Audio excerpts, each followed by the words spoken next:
Aujourd'hui, je vous résume l'une des pires personnes toxiques à fuir absolument, la personnalité perverse narcissique.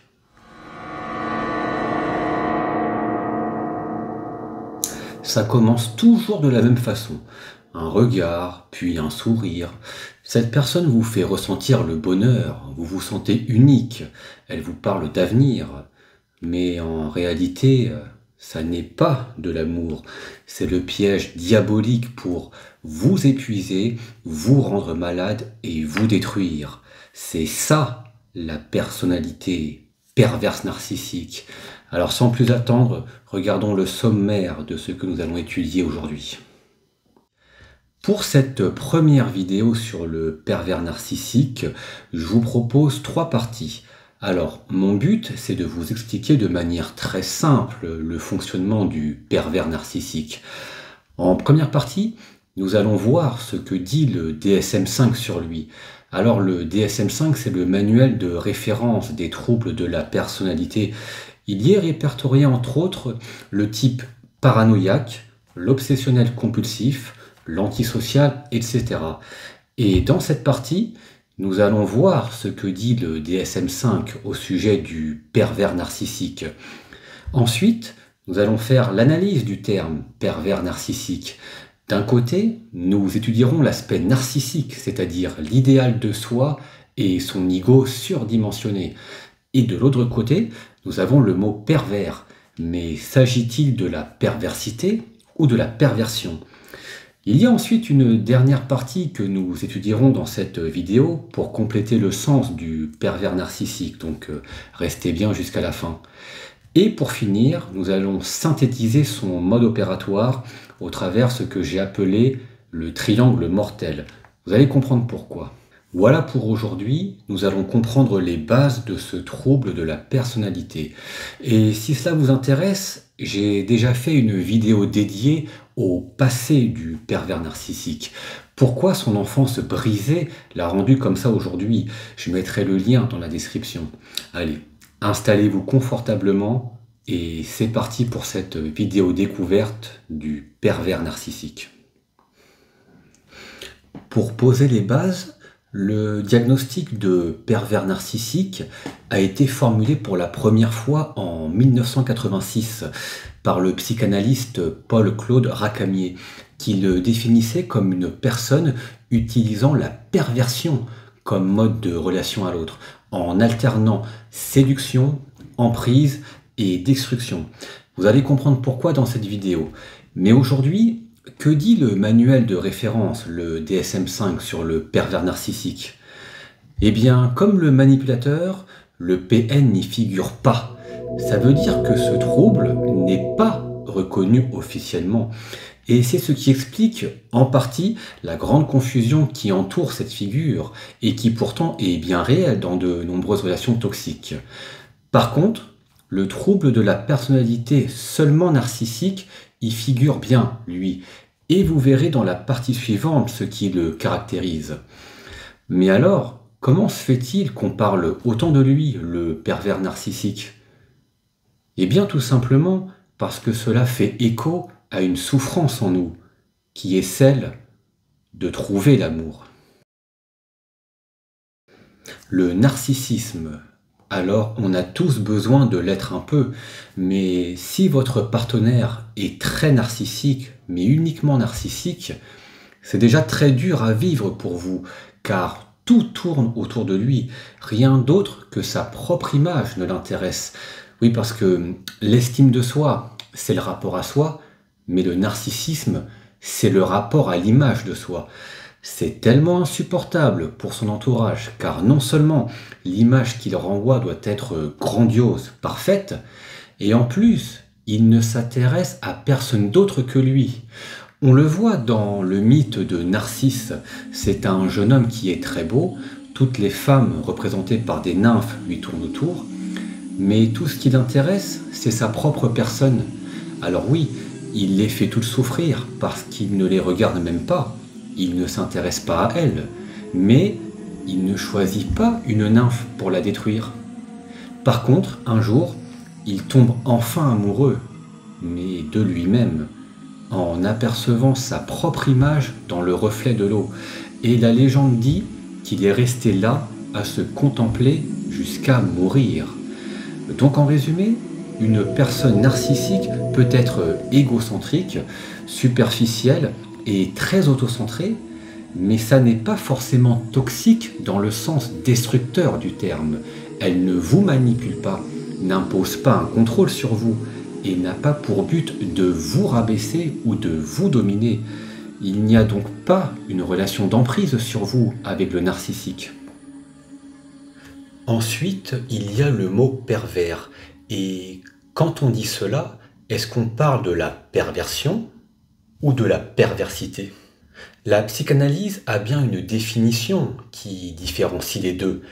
La perversion, c'est une pratique que l'on détourne pour se faire plaisir autrement. En exemple, je peux vous citer le sadisme ou le masochisme.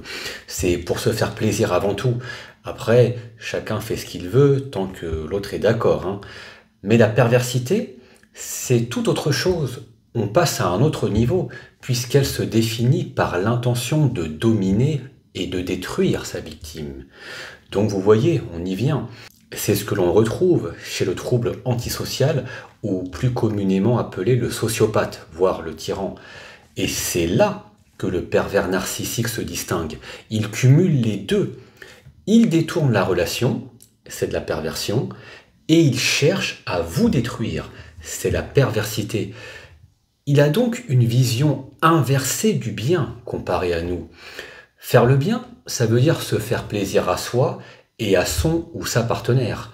Mais le pervers narcissique, lui, il va se faire plaisir en vous instrumentalisant et il est prêt à tout pour y parvenir, quitte à vous manipuler et à vous détruire. Pour comprendre comment lui est venu ce côté pervers qui associe perversion et perversité, cela remonte dans son plus jeune âge avec deux grandes directions. D'un côté, il y a l'enfant qui a subi des maltraitances violentes avec un manque d'affection de la part de ses parents. Et donc, pour s'en protéger, il a développé cet instinct de survie basé sur le contrôle et la destruction. Ou au contraire, ça peut être l'enfant roi, c'est-à-dire celui qui n'a connu absolument aucune limite. Avec lui, tout lui était permis. Et donc, quand un enfant grandit sans cadre ni repère, il n'apprend pas à gérer sa frustration. Donc, il se place dans ce qu'on appelle l'idéal de soi. Et étant enfant, il va dire à ses parents « Si tu ne fais pas ce que je veux, alors je vais faire une crise. » Sauf qu'une fois adulte, il va vous dire « Si tu ne fais pas ce que je veux, alors je vais te détruire. » Si vous êtes en couple avec un pervers narcissique, il faut comprendre que chaque fois que vous pleurez, cela lui procure du plaisir, car il se nourrit de votre souffrance. Vous ne pouvez pas changer cela, car il a besoin de prendre le contrôle sur vous au travers la relation d'emprise pour mieux vous détruire. C'est sa raison de vivre. On pourrait en rester là sur le décryptage du terme pervers narcissique, mais je ne peux pas vous faire cette présentation sans parler du mot manipulateur. Pour moi, l'appellation serait pas PN, mais plutôt PNM, pervers narcissique manipulateur. Car en fait, évidemment, nous sommes tous des manipulateurs, mais il faut voir le but et surtout si cela est bienveillant ou malveillant. Par exemple, un bébé qui pleure pour avoir un câlin de maman ou papa, ce n'est pas une manipulation perverse, c'est juste un besoin d'attention. Ou même, dans un autre contexte, vous êtes au magasin pour acheter un objet, le vendeur fait pression sur le fait que c'est le dernier en stock, donc qu'il ne faut pas traîner. Bon, c'est de la manipulation, ok, mais ce n'est pas cela qui va vous perturber ou vous rendre malade. Le pervers narcissique utilise la manipulation malveillante. Alors, quelques techniques. Déjà, le mensonge. Il peut utiliser des fausses promesses. Il ment pour tout. Et c'est assez déroutant car il peut même se contredire lui-même. Donc, c'est dire le niveau du pervers narcissique. Ensuite, le rejet permanent de sa faute sur autrui. Vous le remarquerez chez les pervers narcissiques, ils ne s'excusent jamais et ne reconnaissent jamais leurs erreurs. Donc, il leur faut quelqu'un pour l'être à leur place. Et ce sera vous, si vous êtes celui ou celle qui aura été choisi. Puis, il y a la culpabilisation et la victimisation. Alors ça, ils vous disent tous la même chose. Vous savez cette fameuse phrase toute faite qui est Tu oses me faire ça après tout ce que j'ai fait pour toi ?» Ça, vous vous souvenez de cette phrase. Mais parfois, c'est terrible, parce que cette phrase ne vient pas toujours de votre partenaire. Elle peut aussi venir de votre propre parent. Je ferai une vidéo consacrée aux parents pervers narcissiques et les conséquences sur ces enfants. Comme autre technique de manipulation, il y a aussi le retournement.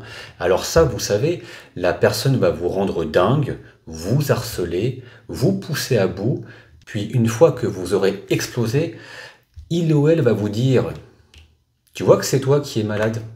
Oui, c'est le fameux « c'est pas moi, c'est toi ». Et il y a bien sûr l'isolement. Il ou elle va critiquer vos amis, votre famille, raconter des mensonges les uns sur les autres pour qu'à la fin, vous commencez à les suspecter et à douter d'eux. Personnellement, j'ai connu une perverse narcissique. Son conjoint avait un meilleur ami de longue date et il a voulu le présenter à sa femme fatale.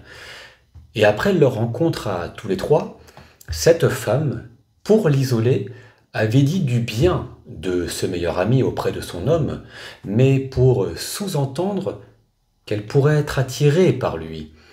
Et en même temps, elle conseillait aussi de se méfier de cet ami. En gros, elle a mélangé le chaud et le froid, et son compagnon s'est peu à peu éloigné de son ami. Et elle avait gagné, elle l'avait isolé. Il y a bien sûr d'autres techniques de manipulation tout aussi malsaines les unes que les autres, mais j'en parlerai plus en détail dans d'autres vidéos.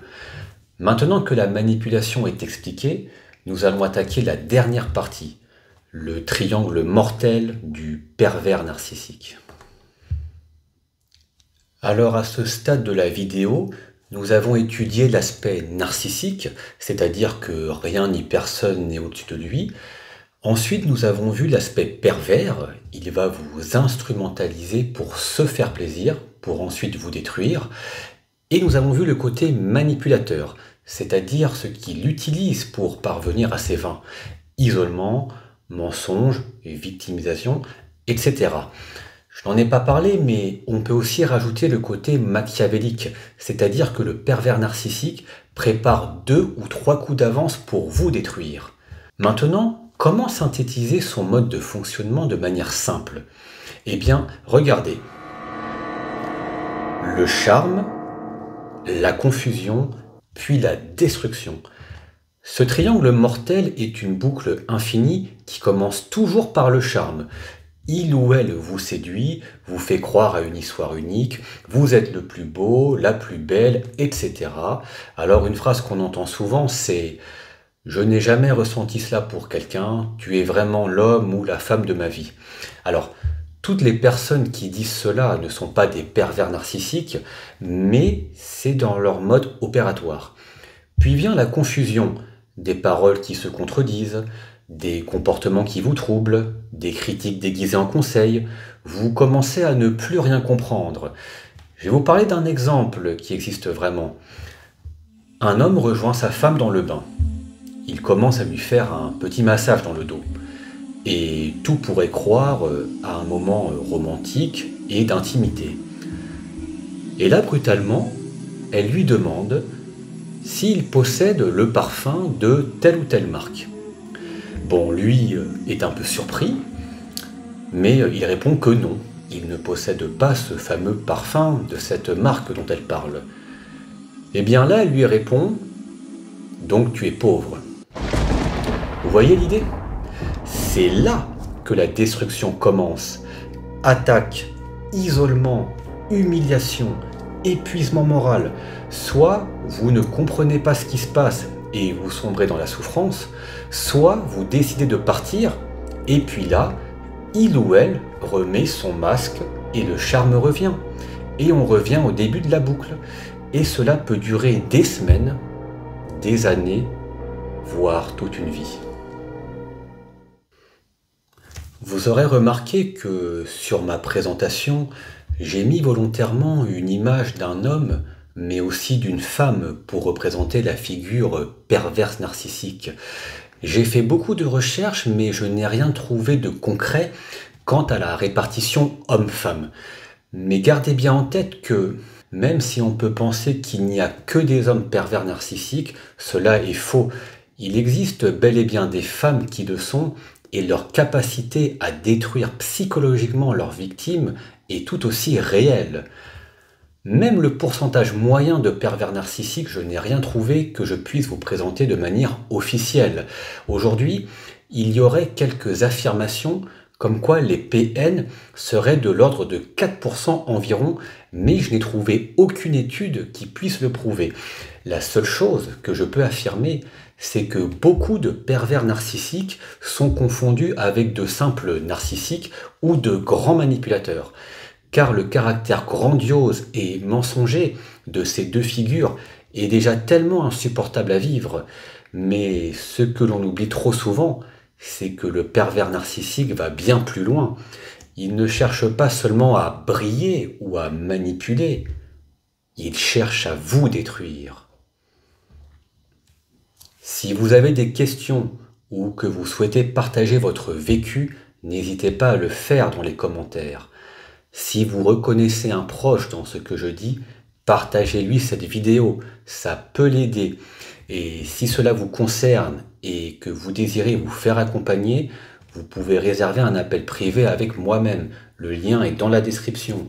Mon travail consiste à vous aider à reprendre le contrôle de votre vie en vous libérant des relations d'emprise. Je suis Kevin, votre coach anti-relations toxiques. Prenez soin de vous et on se retrouve la semaine prochaine pour une nouvelle vidéo. À bientôt.